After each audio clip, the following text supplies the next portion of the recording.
12,000 applications, but not even a single call. This is heartbreaking reality for master students right now. Yet, last year, India నుంచి 13 లక్షల మంది students US Canada యూకేకి అయితే వెళ్ళారు.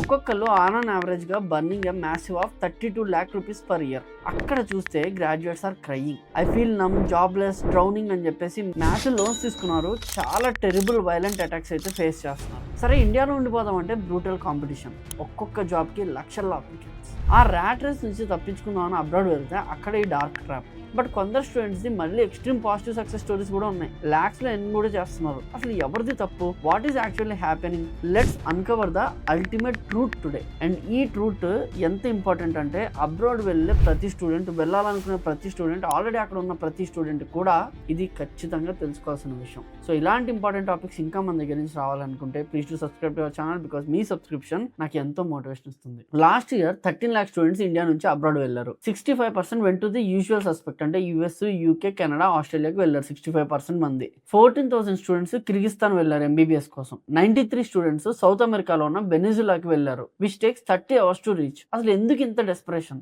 ఎవరైనా అడిగితే better education, standard of living అంటారు. But let's be brutally honest, most of the people are not going for education, they are escaping the Indian competition. Unacademy cofounder Gaurav Munjal ఒకసారి అన్నారు, the exam system in India is like a tournament and it's 100% true. ఇండియాలో ఒక మంచి కాలేజ్లోకి వెళ్ళడం అంటే tournament గెలవడంతోనే సమానం. Think about it, 20 lakh people write NEET just for 1,40,000 seats, అంటే 7% admission rate. 11 lakh people fight for 17,000 IIT seats, అంటే 4% యాక్సెప్టెన్స్ రేట్. ఈ ఫిల్టర్ దాటిన వాళ్ళకి లైఫ్ లాంగ్ ఒక బ్రాండెడ్ స్టాంప్ దొరుకుతుంది. సొసైటీలో ఎంత పిచ్చి అంటే ఐఐటి, ఐఐఎం, మ్యాట్రిమోనీ అని చెప్పేసి సపరేట్ వెబ్సైట్ కూడా ఉందన్నమాట పెళ్లి కోసం. మరి ఆ 4% ఫిల్టర్ దాటని వాళ్ళు ఏమవ్వాలి? ఇండియాలో ప్రాబ్లం ఏంటంటే we don't have a middle class of colleges. ఏదో టాప్ ఐఐటీస్ ఉన్నాయి, లేదా బిల్డింగ్స్ కట్టి ఎడ్యుకేషన్ వదిలేసిన real estate racket private colleges ఉంటాయి. ఒకసారి పాస్ చేసి ఆలోచించండి, are you running towards a foreign dream are you just running away from the Indian system? నిజంగా ఒకళ్ళ గుండె మీద చేసుకుని దీని గురించి ఆలోచించండి. నేను ఫారెన్ కి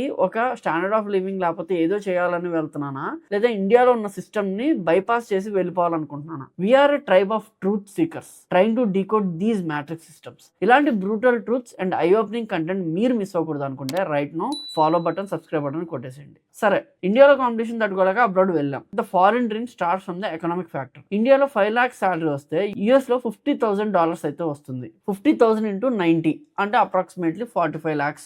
8x డిఫరెన్స్ శాలరీలో. రాంగ్. ఇది బిగ్గెస్ట్ ట్రాప్. అందరూ ఇదే అనుకుంటారు. మీ క్యాల్కులేషన్ లో హిడెన్ కాస్ట్ మర్చిపోయారు. First, college fees. ఒక decent international university tuition fees is already 10 lakhs నుంచి 20 lakhs వరకు ఉంటుంది పర్ ఇయర్. దానికి మీరు 50 lakhs to 1 crore లోన్ తీసుకుంటారు. లోన్ ఏమో తీసుకుంటారు, కానీ rent, food and living expenses ఎవరు ఇస్తారు? అక్కడ స్టార్ట్ అవుతుంది ద సర్వైవల్ మోడ్. ఇండియాలో 5,000 కి వచ్చే పీజీ రూమ్ అక్కడ $400 to $500, అంటే 35,000 to 40,000 పడుతుంది. టు సర్వైవ్ దిస్ నువ్వు కాలేజ్ బంక్ కొట్టి 2 to 3 జాబ్స్ అయితే చేస్తావు. 16 to 17 hours డైలీ గ్రైండ్ అనేది ఉంటుంది. ఇండియాలో నువ్వు ఎప్పుడు చేయని పనులు అక్కడ డిగ్నిటీ ఆఫ్ లేబర్ పేరుతో చెప్పి చేయిస్తారు. గ్రాడ్యుయేషన్ అయిపోతుంది, సేవింగ్ జీరో, కానీ డే 1 నుంచి ఈఎంఐ స్టార్ట్ అవుతుంది. ఒకవేళ జాబ్ మార్కెట్ బ్యాడ్ అయితే బుక్ అయిపోయినట్టే. This is where the highest turn into lowest lows. Covid టైంలో వెళ్ళిన వాళ్ళకి అదృష్టం కలిసి వచ్చింది, because the US central bank FED interest rate ని 0% దగ్గర పెట్టింది. Free money companies over hire చేసాయి. But now interest rates are 5.5%. Money is expensive and companies are brutally firing the people. Google, Amazon, Twitter, Nike, మీరు ఎవరిని name చేయండి, అన్నిట్లో కూడా లే ఆఫ్స్ అనేవి జరుగుతాయి. ఇక్కడ ఒక అమ్మాయి స్టోరీ చెప్తానండి. సయదా జైదీ అని చెప్పేసి, who went to Detroit for her MS. Last year, she found helpless, depressed and starving on the streets of Chicago. ఆమె పేరు కూడా ఆమె మర్చిపోయింది. Her video went viral. The Indian consulate had came to rescue her. ఇది ఒక్క story కాదు. వివేక్ అని ఇంకో స్టూడెంట్ కెనడా వెళ్ళి క్లౌడ్ కంప్యూటింగ్ నేర్చుకున్నాడు. 6 months జాబ్ రాలేదు. సూపర్ మార్కెట్ లో పనిచేశాడు, కానీ ఆ శాలరీ ఫుడ్ కి కూడా సరిపోక బ్యాక్ టు ఇండియా వచ్చేసాడు. బెంగళూరు నుంచి వెళ్ళిన గోకు శాంతి క్లౌడ్ కంప్యూటింగ్ మాస్టర్స్ చేసి వదిలితే ఒక రెస్టారెంట్ బయట 30 ఓపెనింగ్స్ కి 550 people లైన్ లో ఉంటే ఆ వీడియో కూడా వైరల్ అయింది. You take a massive loan, you go there and you become a copycat behavior victim of massive corporate layoffs. సరే భయ్యా, నేను సూపర్ టాలెంటెడ్, నాకు జాబ్ వచ్చింది, ఇంకా లైఫ్ సెట్ అయిపోతుంది కదా అనుకుంటున్నారా? అక్కడే ట్విస్ట్ ఉంది. Welcome to the final boss, the visa struggle. US లో స్టెమ్ డిగ్రీ ఉంటే 3 years ఓపీటీ వీసా వస్తుంది. ఆ తర్వాత you have to fight for H1B visa. ఇది ఐఐటి జేఈ కంటే పెద్దవారు. Yearly available slots 85,000. అప్లై చేసే వాళ్ళు 3.5 lakhs. ఇది ఒక ప్యూర్ లాటరీ సిస్టమ్. మీరు ఎంత టాలెంట్ ఉన్నా లాటరీ తగలకపోతే ప్యాక్ యువర్ బ్యాగ్స్ అని చెప్పేసి అంటారు అనమాట. ఇండియాలో యూఎస్ వీసా స్లాట్స్ దొరకట్లేదని ఫేక్ యూనివర్సిటీ అప్లికేషన్స్ తో వీసా స్లాట్స్ అమ్ముకునే దందా స్టార్ట్ చేశారు. ఇది ఒక స్కామ్. అండ్ H1B వచ్చిన గ్రీన్ కార్డ్ అంటే పర్మనెంట్ రెసిడెన్స్ కావాలంటే an Indian citizen has to wait for 100 years. Yes, 4 lakh Indians will literally die before they get a green card అనమాట. And no one talks about the mental health all. Arun Patrick అని ఒక student UK వెళ్ళాడు. He says living in the UK is like living in a box. నువ్వు లేస్తావు, కాలేజ్కి వెళ్తావు, part time job చేస్తావు, ఇంటికి వస్తావు. No friends, no family, no social interdependence. ఇండియాలో మన కల్చర్ కంప్లీట్లీ డిఫరెంట్. ఆ లోన్లీనెస్ తట్టుకోలేక చాలా మంది డిప్రెషన్లోకి వెళ్తున్నారు. Plus safety. San Francisco, New York, Chicago లాంటి డ్రగ్ అబ్యూస్ అండ్ హోమ్లెస్నెస్ తో నిండిపోయి ఉన్నాయి. సయ్యద్ మజార్ అలీ అని చికాగోలో బ్రూటల్ గా కొట్టారు. వరుణ్ రాజ్ పుష్పాని జిమ్ లో ఎవడో ఒకటి చంపేశాడు just because he felt threatened. No reason. Are you feeling the chills? That's the reality no one puts in the Instagram stories. మనకు కనిపించేదంతా స్నోలో దిగిన ఫొటోస్ మాత్రమే, కానీ ఆ స్మైల్ వెనుక ఉన్న పెయిన్ ఎవరికి తెలియదు. If you resonate with this truth, hit that follow button right now. We need more aware people in our community. Now let's look at the other side of the coin. ఇండియాలో ఉండిపోతే అన్ని perfect గా ఉన్నాయంటే absolutely no. ఇండియానే చాలా బాగుంది, మీరు అందరూ abroad వెళ్ళొద్దని నేను చెప్పట్లేదు. India is the 6th most hard working country. We work 48 hours in a week. మన వర్క్ కల్చర్ లో బౌండరీస్ ఉండవు. వీకెండ్స్ లో కాల్స్ వస్తాయి. 9 to 5 అని చెప్పేసి 9 to 9 చేయిస్తారు. అండ్ స్టాండర్డ్ ఆఫ్ లివింగ్ ఢిల్లీలో ఉంటే ఎయిర్ పొల్యూషన్ వల్ల యావరేజ్ గా నీ లైఫ్ 12 years తగ్గిపోతుంది. ఫుట్పాత్ మీద నడవలేం, ఇన్ఫ్రాస్ట్రక్చర్ ఇంకా అండర్ కన్స్ట్రక్షన్ లోనే ఉంది. But there is an India one, the top tier. India is the fastest growing major economy in the world right now.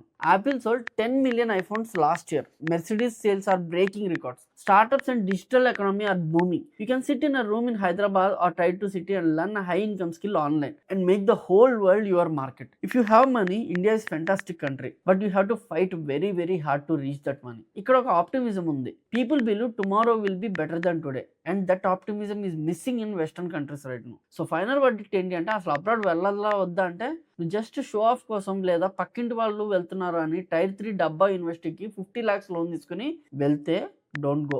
You will ruin your life and your parents retirement. But నీకు top tier university like Ivy League university or top 50 యూనివర్సిటీస్లో మీకు admission వచ్చి నీ దగ్గర scholarship ఉండి clear financial plan ఉంటే definitely go. Spend a few years there. ఆ exposure, ఆ కల్చర్ అన్ని కూడా తీసుకో. ఇండిపెండెంట్ లైఫ్ నీకు చాలా నేర్పుతుంది. You understand your self better. What should the government do అంటే, government needs to focus on creating a middle class colleges. Quality education పెంచాలి. 68:1 స్టూడెంట్ టీచర్ రేషియోని తగ్గించాలి. స్కిల్ బేస్డ్ కరికులం అనేది ఇండియాలో తీసుకురావాలి. At the end of the day there is no single right or single wrong answer. Everyone's happy equation is different. కొందరికి డాలర్లు కావాలి, కొందరికి ఇంట్లో అమ్మ పెట్టే ఆవకాయ అన్నం కావాలి. Just don't make a choice blindly based on hype. Unless your variables, calculate your risk, take decisions that let you sleep peacefully at night. If you are going, bring the experience and those savings back to India eventually. Build this country. The next 20-30 years belongs to India. I hope this video opened your eyes. ఈ video మీకు కొంచెమైనా value అనిపిస్తే please hit the subscribe button.